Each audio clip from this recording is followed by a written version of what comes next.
Using a box, bench, or chair, we're going to elevate our heels onto the edge of that surface.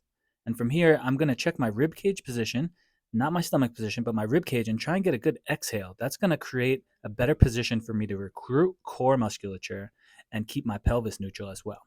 So before I drive my hips up, I'm making sure my toes are toward my shins. That's dorsiflexion. I'm going to get them right to the edge of the box. And before I lift my hips, I'm just tucking the tailbone a little bit. That's going to initiate that movement of my hips up, and the key here is that I'm pulling through my heels. I'm not pushing down through my heels. I'm pulling through my heels to make sure that I get as much hamstring tension as possible.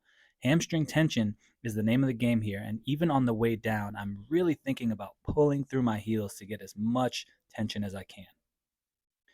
From there, we just get a few reps in, trying to achieve full hip extension at the top, making sure that my hips are all the way locked out.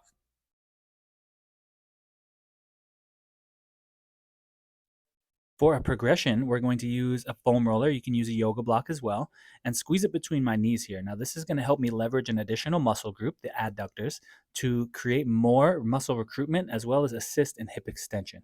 Still trying to get those hips all the way up. For the next variation, we're going to move to a single leg variety. And with the off leg, I'm just going to use a straight leg position to keep that foot out of the way, essentially, and it will challenge the hamstring length and flexibility. So everyone's straight leg position may be different than what you're seeing in this video, but I'm just thinking about balancing something on the top of my foot. For the next option, I'm going to move into hip flexion with that right leg. I'll even push into my own knee there to activate, in a sense, to create some feedback for me to feel those hip flexors working. And then I'm going to work to try and keep that activation going by keeping that position during the hamstring bridge. Now, the next exercise is often referred to as a Nordic hamstring curl, and I'm just using the wall for practicality. There are pieces of equipment that you can use to set this up, but for practicality, we're just using the wall. Again, not a forward tilt, a posterior pelvic tilt is key here, as well as keeping that rib cage down and keeping that stack. Keeping a core orientation that is neutral here is going to make this exercise most effective. Now, as you see me tip forward, it's not a very far range of motion, but that's all it takes for me to use my hamstrings in combination with just having my feet in contact with the wall. So as I tip forward, those feet want to slide up the wall, and I'm keeping them planted into the wall and using my hamstrings as leverage to keep myself up. Now, if we want to increase the range or just require a little bit of assistance, I'm showing you how I use this dowel by emphasizing a reach. So I don't want my shoulder blades back. I don't want my chest back or my rib cage up. I want to emphasize the rib cage down and a big reach through the shoulder blades. And that's just going to help me keep some more core activation. And same thing goes for the heels and feet on the wall. And then from there, I'm just moving that dowel to the proper placement. There's no right specific spot. It's a little different for everyone. And I just use it for some assistance to help me get a little further range. And again, it might not look like much, but if you give it a try and you keep some good pelvic tilt, you keep some good foot contact on the wall, and you just tip forward, it's going to leverage those hamstrings and you'll feel it right away.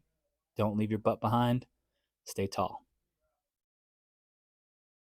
And if you happen to have a yoga ball, Swiss ball, whatever you want to call it, dig those heels into the ball, try and keep that those hips in extension, and then work those hamstrings here. As you can see, I'm keeping my toes up toward the ceiling. This is what it looks like when your hips aren't all the way in extension. Still a good exercise for the hamstrings if you're not capable of driving full hip extension, but if you can, keep those hips up the whole time, like so. Then work the hamstrings.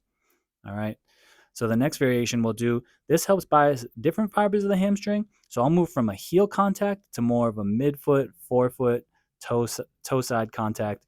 And that's going to move the leverage of the hamstrings down the leg a little bit. Just different fibers of the hamstrings. Gets a little bit of calf. And by a little bit, I mean a lot, depending on who you are. Then keeping those hips in extension. Then going for those hamstring curls. This is a great exercise for working those calves as well. And at this point, I am smoked.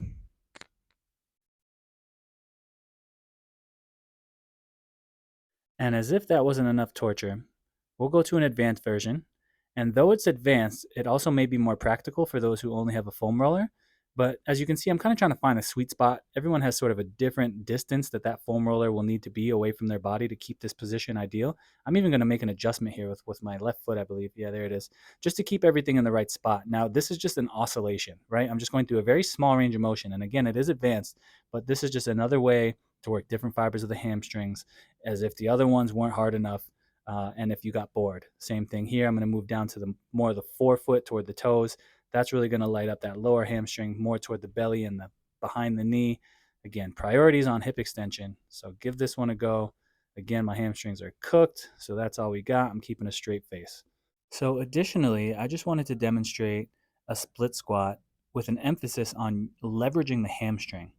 Now, we usually feel entirely quad and sometimes glutes when we're doing split squats, but with the proper sort of constraints or thinking about using certain leverages can really activate that hamstring during the split squat. So while I'm here, I'm thinking about pulling through my heel again, just like we did in those other exercises. But now that we're in the split squat position, if you try and use that technique, it can really incorporate hamstring into the split squat exercise, which, when done correctly over time in doses and perhaps with assistance, now I'm just demonstrating some hip positioning stuff.